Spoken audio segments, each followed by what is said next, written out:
जम्मू कश्मीर में एक मुद्दा शुरू से रहा है और कश्मीर घाटी को अगर देखा जाए तो वहाँ टूरिस्ट काफ़ी ज़्यादा संख्या में आते हैं, जिस कारण वहाँ की जो अर्थव्यवस्था है घाटी की वो किसी न किसी ढंग से तो ठीक चलती है। वहाँ का जो प्राइवेट सेक्टर है या फिर व्यापारी वर्ग है या होटल से जुड़े हुए जो लोग हैं वो हमेशा से खुश रहे हैं। लेकिन दूसरी तरफ अगर हम उसी जम्मू कश्मीर के दूसरे हिस्से जम्मू की बात करते हैं तो जहाँ व्यापारी पिछले अगर 20 सालों में लगभग देखें तो परेशान ही रहा है। उसका एक ही इशू रहा है कि जहां व्यापार या टूरिस्ट नहीं आ पाते, जिस कारण व्यापार नहीं हो पाता। इस समय भी हम हरी मार्केट में हैं और हरी मार्केट जो है रघुनाथ बाजार इसके बिल्कुल साथ लगता है और यहाँ पर व्यापारिक गतिविधियाँ जो हैं सबसे ज़्यादा मानी जाती हैं। और टूरिस्ट भी यहाँ अगर जम्मू में आएगा तो यहाँ जरूर आएगा। अगर आप पीछे भी देखें तो आज देखें तो दुकानदार आपको खाली दिखते हुए नजर आएंगे। हालांकि इलेक्शनों का दौर है, मौसम भी बदल चुका है, बरसातें हुई है, बर्फबारी का भी हुआ है, काफ़ी टूरिस्ट जो हैं वो जम्मू कश्मीर में आ रहे हैं। लेकिन इस समय अगर देखें तो व्यापारी वर्ग आपको हमेशा से खाली दिखता हुआ, ये बड़ी दुकानें हैं जो ज़्यादा चलती हैं, देखें तो खाली बैठे हुए हैं, जहाँ कोई टूरिस्ट आपको नज़र नहीं आएगा। इन्हीं सारे विषयों को लेकर आज बात करेंगे। मेरे साथ प्रीतम शर्मा जी हैं जो होटल से भी जुड़े हुए हैं और साथ में क्रांति दल से जुड़े हुए हैं, हमेशा से अपनी बात जो है वो रखते हैं। सर पहले तो वेलकम, आपका शुक्रिया, धन्यवाद जिंदर जी। और दूसरा ये बताएं कि व्यापारिक गतिविधियां जो हैं इस समय वो कैसी हैं, मतलब लोग किस तरह से, व्यापारी वर्ग किस तरह से इसको ले रहा है, क्योंकि ये इस समय टूरिस्ट काफ़ी ज़्यादा संख्या में आते हैं लेकिन यहाँ देखने को नहीं मिल रहे, क्या मानते हैं? जिंदर जी, आपका प्रश्न बिल्कुल सही है, क्योंकि इस समय जो जम्मू शहर के अंदर जो गतिविधियां होती थी वह अब शून्य होकर रह गई हैं। उसका कारण ये है कि यहाँ की जो एडमिनिस्ट्रेशन का जो रवैया रहा है वो ढूलमूल नीति का रहा है। उनको कोई पीड़ा नहीं, उन्हें दर्द का एहसास नहीं है कि आखिर जम्मू के लोग चाहते क्या हैं और जम्मू के लोगों की इच्छाएं क्या हैं, उनकी अपेक्षाएं क्या है सरकार से, कि किस प्रकार यहाँ जो जम्मू में इतना फूल फलता था ये बाज़ार, इसी बाज़ार में पाँव रखने की जगह नहीं हुआ करती थी। चाहे रघुनाथ बाजार हो, हरी मार्केट हो, ये सारा टूरिस्ट का हब रहता है। लेकिन जब से ट्रेन कटरा गई, हम उसके खिलाफ नहीं है, जा सके। अभी उसके बाद अब कश्मीर में भी जा रही है। तो जब कटरा गई तो यहाँ ये हालत है, जब कश्मीर में ट्रेन जाएगी तो आप अमेजिंग कीजिए कि जम्मू की हालत क्या होगी। जम्मू का व्यापारी कैसे सर्वाइव करेगा, चाहे वो दुकानदार खरोट वाला हो, शाल वाला हो, ट्रांसपोर्टर हो, टूर ऑपरेटर हो, होटलर वाले हों, आखिर उनका कैसे बिजनेस चलेगा। अब इलेक्शन का दौर चल रहा है, पार्लियामेंट की इलेक्शन हो, यहाँ चुनाव हो चुके हैं। नेशनल इंटरेस्ट था, हम लोगों ने नेशनल इंटरेस्ट में ही ब्रॉडकास्ट किया, परंतु अब आने वाले जो चुनाव असेंबली हैं और जो सुगबुगाहट हो रही है, मुझे लगता है बहुत जल्दी यहाँ पर असेंबली चुनाव होंगे।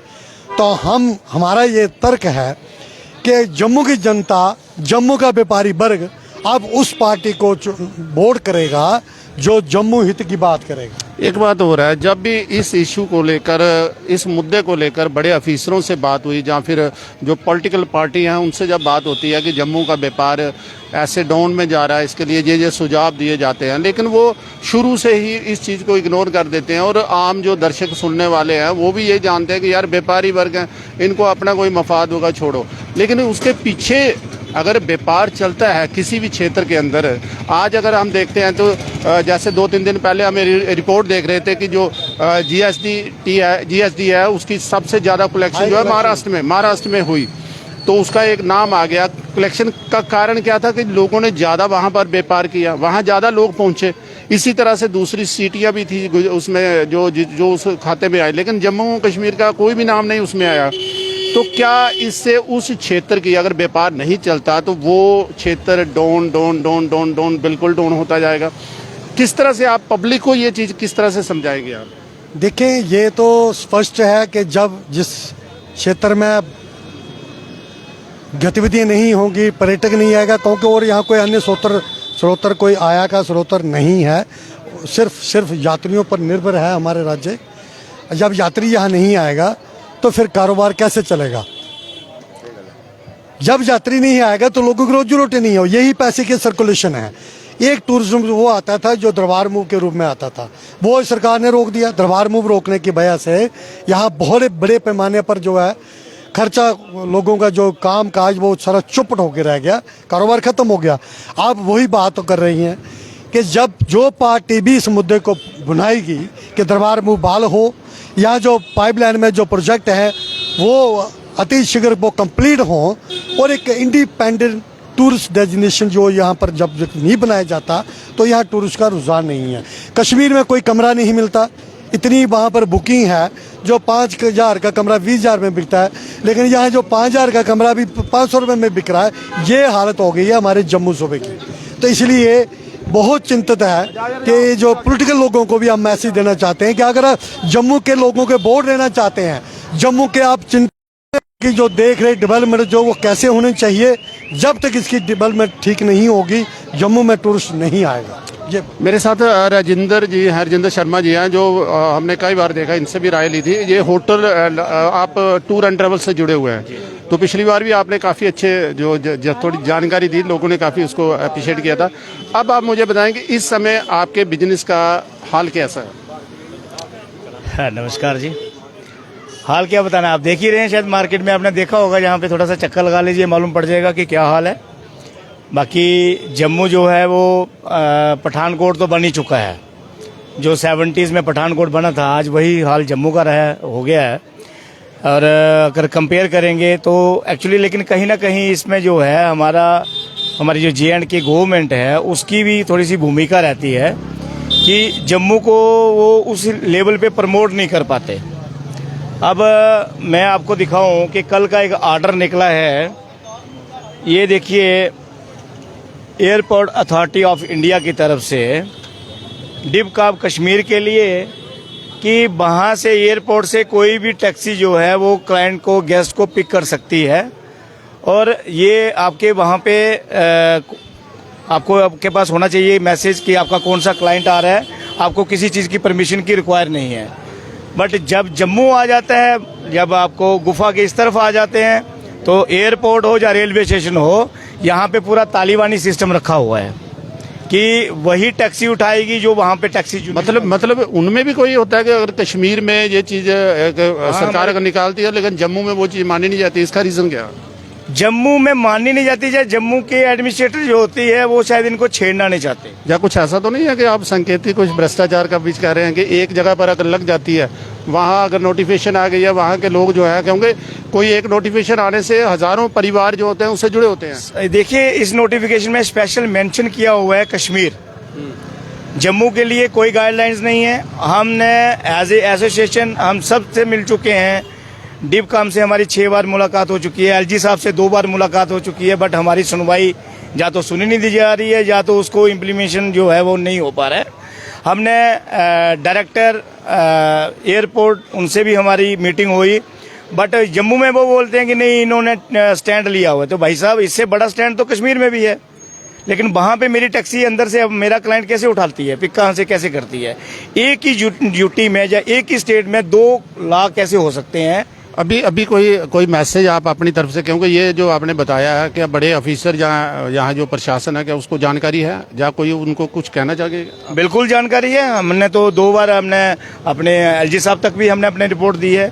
डिबकाब साहब के पास हम 6 बार मीटिंग कर चुके हैं, और ट्रांसपोर्ट सेक्रेटरी साहब के पास हम 2 बार हुए हैं। टूरिज्म डायरेक्टर के साथ तो हमने कम से कम 50 से ज़्यादा मीटिंग्स कर ली, तो उसको हमने धरातल पे कभी कोई भी चीज़ होते देखा नहीं है। तो यही चीज़ें जो हैं, जो यहाँ का जो जम्मू प्रोविंस है वो पिछड़ रहा है। आपको लगता है कि अगर इस तरह के जो छोटे छोटे जो कट हैं, जो बीच में व्यापार के बीच में जो आते हैं आपके जो ट्रैवल में, अगर ये चीज़ें हटा दी जाएं तो जम्मू का जो व्यापार से जो आपके बिजनेस के साथ जुड़े हुए लोग हैं वो काफ़ी तरक्की इसमें कर सकते हैं? बिल्कुल कर सकते हैं, क्योंकि जम्मू प्रोविंस जो है, आप लोग सोचते हैं कि नहीं कश्मीर में आपको सिर्फ ठंडी मिलेगी, जम्मू में आपको सभी प्रकार का जो है वो मौसम मिलेगा। यहाँ पे वाटर टूरिज्म है, यहाँ पे बॉर्डर टूरिज्म है, यहाँ पे एडवेंचर टूरिज्म है, ठीक है ना, यहाँ पे होली टूरिज्म है। जम्मू को तो यहाँ पे जो है इससे सिटी ऑफ टेम्पल्स वो भी बोला जाता है। प्रकृति की इतनी खूबसूरत और यहाँ पे इतना आशीर्वाद है, लेकिन कहीं ना कहीं जम्मू को उस मैप पे जो है नहीं लाया गया। और जो यहाँ पे टूरिज्म बढ़ाने के लिए जो भी यहाँ पे सिस्टम शुरू किए, अब लेक देख लीजिए, 20 सालों से पड़ी है, वो लेक नहीं दिखी रही। अब तो उस पर बात भी नहीं होती है। अरे सर, अब जू बना दिया इतना बड़ा, इग्नोरेशन भी कर दिया, लेकिन उसमें जानवर ही नहीं है, उसमें घुमाएंगे क्या? ऐसा नहीं हो सकता कि जिन्होंने जू बनवाने की शुरुआत की थी उन्हीं को वहां रखा जाए। अच्छा, मेरे साथ एक और युवा भी है जो होटल बिजनेस के साथ जुड़े हुए हैं, काफी अच्छी तरह से अपनी राय देते हैं। पहले तो अपना नाम बताएं। अंकित गुप्ता। अंकित जी, आप हंस रहे हैं, मुस्कुरा रहे हैं, आपका व्यापार ठीक है क्या? नहीं, व्यापार ठीक नहीं है सर, हमें तो ये प्रशासन की जो आपको दिख रही है नलायकी, उस पर मुस्कुरा रहा हूँ मैं, जो प्रशासन की नलायकी आप होटल से जुड़े हुए हैं, हरी मार्केट के अंदर आप काफी देखिए नाम है। अभी प्रीतम जी से भी बात हुई, वो भी होटल लाज एसोसिएट से जुड़े थे। आप मध्य सिटी के अंदर हैं, रघुनाथ बाजार के अंदर आपका होटल है, कैसा बिजनेस है? सर ये centre city, heart of the city हम बोलेंगे इसे, हार्ट ऑफ द सिटी में आप देख लीजिए इस समय टूरिस्ट कितना है, पूरी सुनसान सड़कें हैं, लोकल आदमी बैठा हुआ, दुकानदार आदमी बैठा हुआ है, बस वो अखरोट छिल रहा है, वो कुछ काम नहीं कर रहा है। इस समय अब फुटफॉल ही नहीं है जिसे कहते हैं आप, वहाँ से ट्रेन आंदोलन चल रहा है, ट्रेन वहाँ से आ नहीं रही है, यहाँ से रोड्स आपकी डेली ब्लॉक हो रही हैं। तो टूरिस्ट में इस समय जो टूरिस्ट का फुटफॉल है पिछले लास्ट 15 डेज तक बिल्कुल जीरो हो गया जम्मू में। जो ट्रेन लेट्स आ रही है, सुबह 6 बजे कस्टमर बैठ जाता है वहाँ से टैक्सी में और सीधा श्रीनगर चल जाएगा, और रात को वहाँ से रोड्स ब्लॉक होंगे, लेट आएगा मिडनाइट, और मिडनाइट सीधा स्टेशन चला जाएगा। क्या हल है इसका, क्या? सर इसके लिए हमें कनेक्टिविटी सबसे पहले इंप्रूव करनी है वहाँ पे, और जो आंदोलन है इसको रिजॉल्व करो। ये तो सबको यही पता है कि इलेक्शन का टाइम है, अभी तक आंदोलन रिजॉल्व नहीं हो रहा अभी तक इनका, और कितना एक्सटेंड करेगा इससे हमें सबसे ज्यादा इफेक्ट पड़ रहा है। जो आंदोलनकारी इस समय हैं बैठे हुए, कोई कुछ कहना चाहोगे उनको?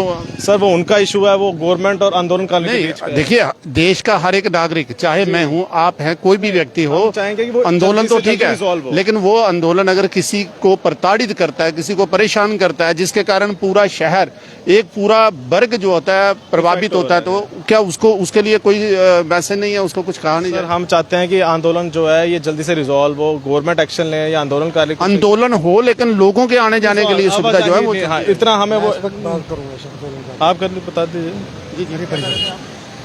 मैं ये कह रहा हूँ कि ये केंद्र सरकार की रिस्पांसिबिलिटी है कि ऐसे जो ये आंदोलन है इनके ऊपर कड़ी से कड़ी कार्रवाई होनी चाहिए, क्योंकि ये लोकतांत्रिक प्रक्रिया में तो प्रदर्शन तो है। कई सालों से ये लोकतांत्रिक अधिकार नहीं है कि आप ट्रेनें रोको, लोगों के रास्ते रोको, लोगों की जीविका रोक दो। आप बच्चे पढ़ने वाले जा रहे हैं, कोई बीमार है, कोई इलाज कराने, हजारों ट्रेनें जो है एक महीने में कैंसिल हो गई है। रोज 25 ट्रेनें 75 ट्रेनें रोज हम पेपरों में पढ़ते जो कैंसिल हो रही हैं। लोग छुट्टियों के दिनों में घूमने जाते हैं, लेकिन उन्हें पूरी पटरियों को पैरालाइज कर गया। मैं ऐसे किसान नहीं मानता उनको, वो देश के दुश्मन है, समाज के दुश्मन है, वो इंसानियत के दुश्मन है। वो चाहे तो हिंदुस्तानी हो ही नहीं सकते, वो पाकिस्तान या कोई एंटी नेशनल लोग हैं। वो अगर किसान होते, किसान तो अन्न देता है, वो जीविका देता है, वो जीविका लेता नहीं है किसी की। ऐसा हो रहा है और इसकी वजह से पूरी रियासत में आप मानते हैं कि जब ये इलेक्शनों के कारण ही ऐसा हो रहा है? बिल्कुल, आपने पढ़ा होगा सोशल मीडिया में सभी ने कि मोदी साहब का ग्राफ बहुत बढ़ रहा है, इनको डाउन करना है। ये ऐसे तथाकथित जो नेता है उनके बहकावे में और कुछ विदेशी शक्तियों के हाथों में वो कठपुतली बनकर जो ट्रेन पटरी के ऊपर बैठे हुए हैं, ये इंतहा हो गई है। इस तरह के काफी इस तरह के मामले आते हैं। हालांकि मैं भी जब पिछली बार आंदोलन हुआ था, मैं गया था, तो रात को 12 साढ़े 12 बजे हम कहीं फंस गए थे, लेकिन रोड क्रॉस नहीं कर पाए। उसके लिए हमें 20-30 किलोमीटर गाँव के बीच में से निकलना पड़ा, काफी ज्यादा मुश्किल हुआ, गाड़ी की पंचर हो गई, तो फिर तो हमने जाना ही बंद कर दिया। इसी तरह से बहुत से लोग होते हैं जो इलाज के लिए नॉर्मल, जो लोग ट्रेनों में जाते हैं, सबके पास पैसे नहीं होते हैं, कोई बहुत से लोग जिन्होंने क्रॉस करना होता है वो लोग रह जाते हैं। हालांकि उनकी खबरें नहीं आती, क्योंकि जो आंदोलनकारी होंगे या बड़ी पार्टी होंगी उन चीज़ों को दबा देंगे। अगर मैं कहूँगा कि मेरे मोहल्ले के अंदर एक व्यक्ति था जो जा रहा था, लेकिन रास्ते में ही उसकी डेथ हो गई। कारण ये था कि ज़्यादा पैसे नहीं थे, नॉर्मल गाड़ी में जा रहे थे, वहाँ से नहीं पहुँच पाए, तो उसकी भेंट चढ़ गए। कहीं ना कहीं ये चीज़ों का गुस्सा तो आता ही है। अच्छा, आप मुझे बताएं कि अब क्या हल हो सकता है? जिस तरह से कश्मीर के अंदर इस समय अगर आप देखो तो वहाँ टूरिस्ट काफ़ी ज़्यादा संख्या में है, आप पड़ोसी हिमाचल प्रदेश के अंदर देख लो, वहाँ भी काफ़ी ज़्यादा संख्या में है, लेकिन जम्मू में स्थिति काफ़ी ज़्यादा ख़राब है। कुछ कहना चाहेंगे? सर जम्मू को इनको इंडिपेंडेंट टूरिस्ट डेस्टिनेशन बनाना ही पड़ेगा। आप और फर्दर टाइम बिंग आप देखिए, ट्रेन जब कश्मीर चला जाएगा तो जम्मू तो बिल्कुल ही लोग फुटफॉल रहेगा ही नहीं, टूरिज्म का जीरो फुटफॉल हो जाएगा। अभी भी लोग आते हैं तो यही कहते हैं कि सर हम जम्मू सिर्फ इसलिए रहते हैं कि हमारी ट्रेन यहाँ रुकती है, नहीं तो हम जम्मू क्या करेंगे? जम्मू हमारे पास घूमने का ही कुछ नहीं है, तो हम सीधा नेक्स्ट डेस्टिनेशन हमारी श्रीनगर रहेंगी। तो जम्मू सिर्फ लोग इसीलिए आ रहे हैं कि ट्रेन रुकती है। अब ट्रेन भी वहाँ चले जाएगी तो टूरिस्ट मुझे नहीं लगता कि यहाँ पे रुकेगा भी। अगले साल से मुझे नहीं लगता हम ये जो थोड़ा 4 टूरिस्ट दिख रहे हैं ये भी नहीं दिखेंगे अगले साल से। आप ये भी मानते हैं कि अगर जैसे जम्मू बस स्टैंड के अंदर आप चले जाएं तो वहाँ मान लीजिए सुबह के समय आपको कहीं जाना है, मान लीजिए आपको कांगड़ा जाना है, धर्मशाला जाना है, उसके लिए आपको एक गाड़ी मिलेगी, या फिर पता चलेगा 2 घंटे के बाद 3 घंटे के बाद गाड़ी, तीसरी गाड़ी बोलेंगे जी पठानकोट से ले लो। कोई सरकार की ओर से इस तरह की कोई सुविधा नहीं है कि जो इन रूट्स पर जो लोग हिमाचल के रूट डायरेक्ट हिमाचल के रूट पर कोई बसेज नहीं। और शाम के समय भी अगर आपको जाना तो पता आपको बहुत ज्यादा परेशानी होती है कि यार मुझे मात्र मनाली जाने के लिए एक ट्रैवल एजेंसी कहाँ जाऊंगा क्या करूंगा सर। आपके हिमाचल टूरिज्म से आपको इतने लोग जाते हैं। ट्रायंगल है हिमाचल अमृतसर जम्मू, कनेक्टिविटी कितनी अच्छी कनेक्टिविटी है, बट बाय बसेस की कनेक्टिविटी जीरो है। आप ट्रेन देख लो, किसी को चंडीगढ़ से आना एक ही ट्रेन चलेगी वो। और बहुत से टूरिस्ट हैं जो हिमाचल भी जाना चाहते हैं, मंदिरों में जहाँ जम्मू कश्मीर में दर्शन करना चाहते हैं, कश्मीर में भी करना चाहते हैं, लेकिन उनके लिए कोई कनेक्टिविटी नहीं। कनेक्टिविटी जीरो कनेक्टिविटी, कोई ट्रेन नहीं चलती हिमाचल से, कोई ट्रेन नहीं है जम्मू के लिए। आप जहाँ जो एडमिनिस्ट्रेशन है, यहाँ की सरकार है, उनको कोई इस तरह का कोई कहेंगे कि वो बसें चलाएं। अभी सरकारी बसें तो काफी चल रही हैं, कोई इस तरह की बसें भी चलाएं जिससे ये ट्रायंगल ट्रैवल ट्रायंगल जो इम्प्रूव हो, थोड़ी बसेज इंप्रूव करें। यहाँ पे कनेक्टिविटी आप इंप्रूव, कनेक्टिविटी कितनी अच्छी बन रही है, आप उसमें बसेज और ज्यादा लगाएं, इसमें ट्रांसपोर्ट इंक्रीज करिए। यहाँ पे आपको पता ट्रेन कोई हिमाचल से जम्मू की कोई डायरेक्ट ट्रेन है ही नहीं है। एट द एंड आपको पठानकोट से बदलनी पड़ती है। कोई डायरेक्ट बसेज लगा दीजिए यहाँ से सर, आप उससे भी बड़ा इंप्रूवमेंट हो जाएगा जम्मू में। तो इसी तरह की काफ़ी ज़्यादा मुश्किलें थी। हमने आपको जनरल हालात भी दिखाए और इस बाज़ार का, हरी मार्केट का आपको पूरा इलाका भी दिखाया। और यहाँ हम जब यहाँ से गुजर रहे थे तो लोगों ने कहा कि भाई साहब हमारी आप खबर नहीं दिखाते, हम लोग पूरा दिन ऐसे ही खाली बैठे रहते हैं। तो हमने कुछ यहाँ के जो तथ्य थे, यहाँ के जो लोग थे, यहाँ के जो नुमाइंदे थे, उनसे बात की और इसके सारी जो जानकारी थी आप तक पहुँचाई। इसी तरह की अगर और भी कोई जानकारी आपके क्षेत्र में जो आसपास है तो हमें ज़रूर कमेंट बॉक्स में लिखें और अपनी राय ज़रूर दें।